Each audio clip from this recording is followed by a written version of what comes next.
Bank of Canada is holding their rates at 5%, waiting for future decisions. That's what they're going to start off with, which that's your expertise. Let's talk about a whole lot of crock, because these guys keep talking about inflation, recession's going to start dropping.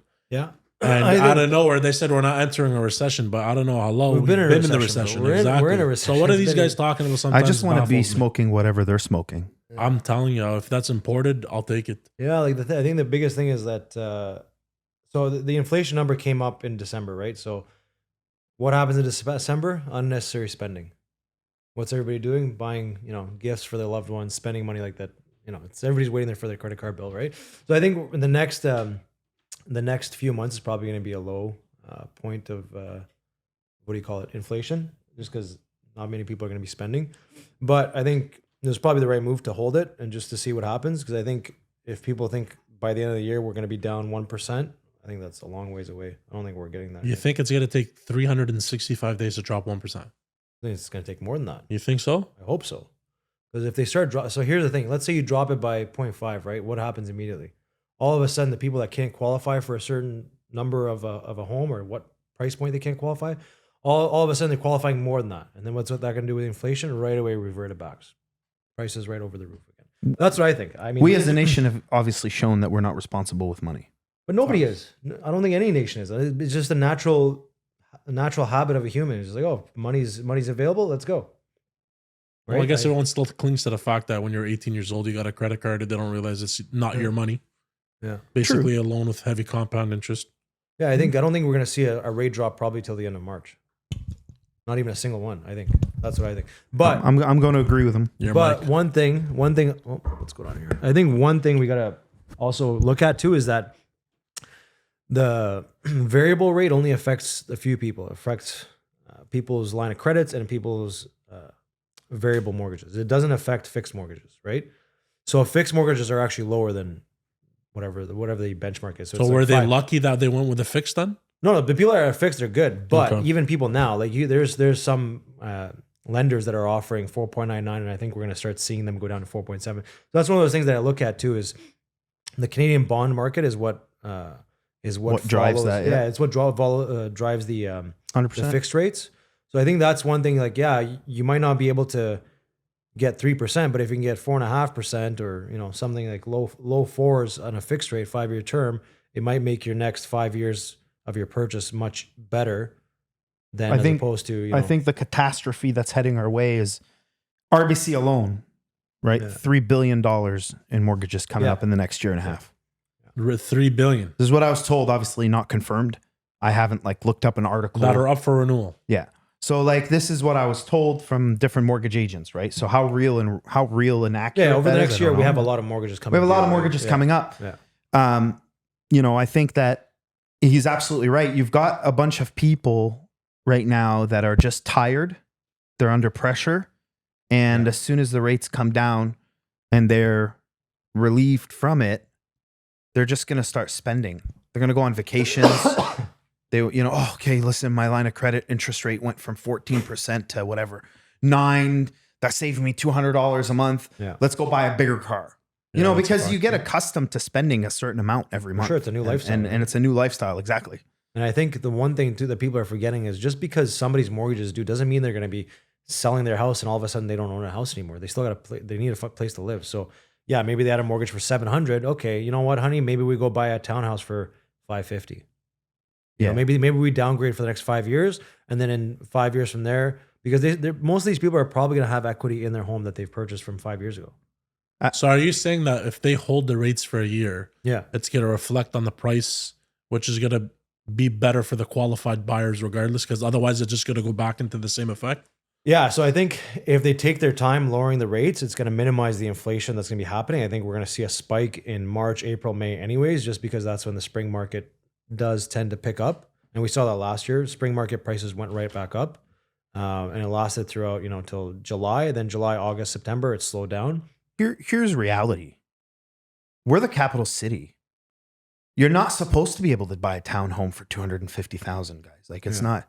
Yeah, it's the capital city. Yeah. So people thinking that prices are going to go back to 2019, buddy, that's gone. That's what I'm saying. That's gone. So you can't. So 5 years ago, how much were a pair of Nikes? $100. How much are a pair of Nikes now? $200. You're not like it's the new price point. You know what? But Welcome like home, just you know? look at stair stepping your life, man.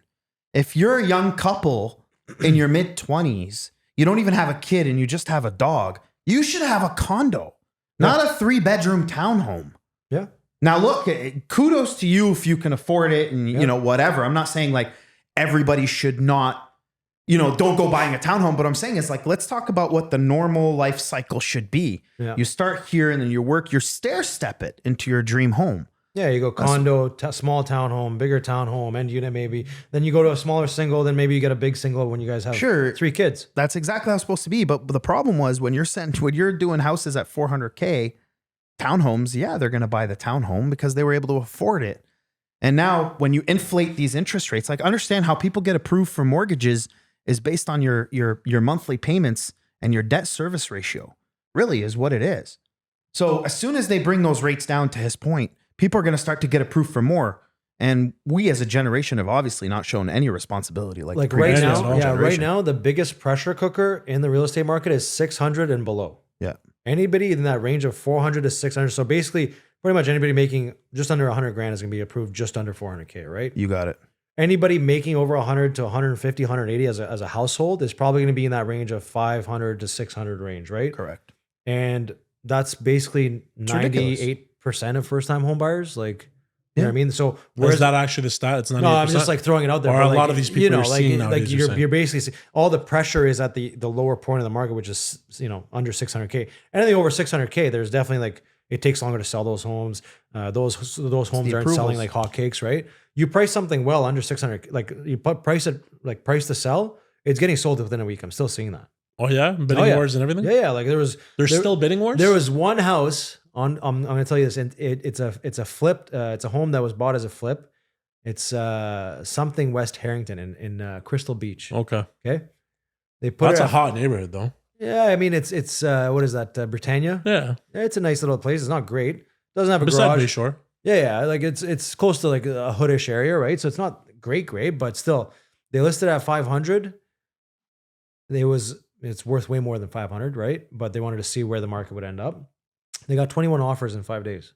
21 offers in 5 days in this market. Yeah, because they priced it so low. So did they get their price? No, but then they relisted at $799 to see who would come, and they ended up selling yesterday for $762. It's impressive. Yeah, but I mean, that they're still being. How pushed many of those people thought that they were going to get the home for $550? Yeah. Probably a ton. I already knew that was a general tactic for a lot of realtors. Anyways, you price low, cause a bidding war, and you get to where you want to be. Anyways. Yeah, but like, I think $760 is an overpay for that. It doesn't have even a full garage, but it's a carport. And they paid $760 for that. Yeah, like it's beautifully renovated. Like they did some high end finishes and stuff like that. But like, come on, dude, it's like a 1,600 square foot bungalow with no garage. It's crazy because if you go to compare that to 2018 prices, you do get baffled. Yeah, you're what $760 for this piece of shit, yeah, and it's not a piece of shit. But you're gonna this piece of shit. Yeah, I would have paid max $280 for it, bro. Yeah. If you had a shit realtor, you would have got it for $310 for you. People, now you're like $760 is a good deal. People got to get over it. Those prices are gone. And you know what? I think ganners. people do got to move that with the times, and especially with inflation, since they're talking about even heating and all your regular bills. In some places, that carbon tax is really making a number on them. Yeah, carbon tax has been I think it's ongoing been an issue. It's been an issue for years now. 100%. It's getting worse. And they're even saying if they were to just he's giving it back. He's giving it back to oh them. my Yeah. God. Our boy. The people are getting it back. Stop voting for you know what? If you guys voted for him the first time around, I understand with the child benefits and all the other stuff. But they come on, legalized the weed, bro. second Come time on, bro. around, come on, guys. Yeah. You should have learned from the first time, you know? But guys, I'm not even gonna knock the guys that voted for him for the first time. The second time, but the budgets, they on, balance man. themselves. Just Buddy, The game you're of living in balance. the I dream. wish my accountant they're would say living that. in the- gonna say, I wish my yeah. accountant would say that. Oh my God, this is like It'll a just- Jetson scene. You know what I mean? it'll just, it'll work. It's Yeah, like, they're living with the Jeffersons, trying to keep be up with okay. the next tax rates and just whoever. print more money. It'll solve everything. Unbelievable, man. They got to stop voting for that guy because it's crazy. Because even when the Bank of Canada, when they were talking initially about dropping the inflation rate to where they wanted to be at, the carbon tax alone played, I think, 3 points or 0.3 points, Yeah, that's crazy. which is massive. That's huge. Massive. Didn't he And for suspend what? it or something? Didn't he say he was going to Suspend suspend it? what? that was buddy. like I think when you're talking about the gas prices or something like that, they suspended a certain tax. Yeah, they're For suspended how long? I something. think it was like 6 months, something silly like Yeah, that. that's why gas is like $1.40, $1.35 right now. Which not is cheap. still It's still not insane. cheap. It's not cheaper.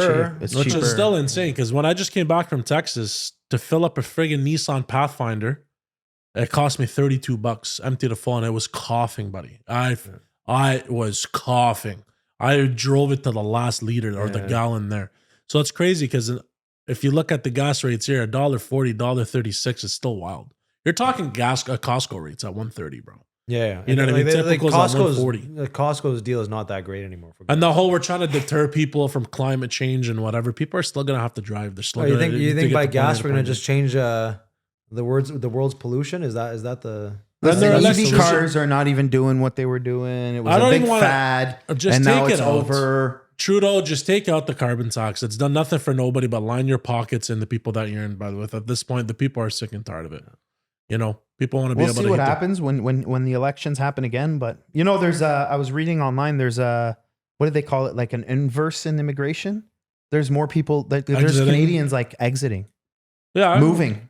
Yeah, even That's those crazy. even the international students are talking about capping it, and at the same time that there's a lot of pressure happening on these private institutions because they're failing the students. Yeah. And they're gouging them. But in reality, look at the situation that your cost of living is insane regardless. So if you're coming from overseas and your economy, your average monthly aren't they income paying is like double for tuition? $300. Yeah. Oh, yeah. They pay like double or triple or something Easily. Like that. Like I remember like if you're going to Algonquin, it's like whatever 5-6 grand for the year, and like an international student is paying like 14. It's like 12,000, Yeah, 16,000. something crazy That's like correct. that. Yeah. Where you can go study anywhere with that kind But of money. that professor is being paid the same amount. Touche. Yeah, You know what I mean? 100%. So who's where's that getting going? the money? 100%. So Like I get now- it. There's facilities that need to be because maintained. and clearly stuff it's like that. so mismanaged Yeah. and it's at such a breaking point that now immigrants no longer want to come because either like your education is not even that great, No. what you're charging us for is ridiculous, and your cost of living, we got 10 cities now, and we only had 10 cities under Trudeau. And you know, it's funny enough, NDP, they're trying to say that they're talking about how Trump is going to be the worst case scenario for us and how bad it's going to be, and they're just trying to make a big push against the Conservative Party, right? And what Polyev is trying to do, and he's Yeah. taking shots at Trudeau. And if Trump wins, it's going to be the end of us and whatever. But the crazy part is they just keep throwing these smokes. If Justin, whatever his name is, Jagmeet Singh, That's right. if he was really such a good person for the people, why were you aligning with this guy talking about carbon taxes and you're doing a coalition with him in the first place? Yeah. So stop talking about you're Yeah. about the people, you're about your votes. You guys all want your votes. He just wants suspension. Work for the people. Stop working against the people. Stop taxing us to death. You guys just raised the taxes, taxing us to death. People that are coming in, there's absolutely, why would I want to be in Canada? There's no incentive anymore. This is in the 70s and the 80s and the 90s when our parents first came here all those years ago. You're at a tipping point. Bro. So what is it going to take? How is it going to work? I'm excited to see. We'll see. Yeah. It'll be a very interesting thing. No It more is. predictions for me. I'm just watching what all happens, how it all unfolds. You know. Let's see how it goes.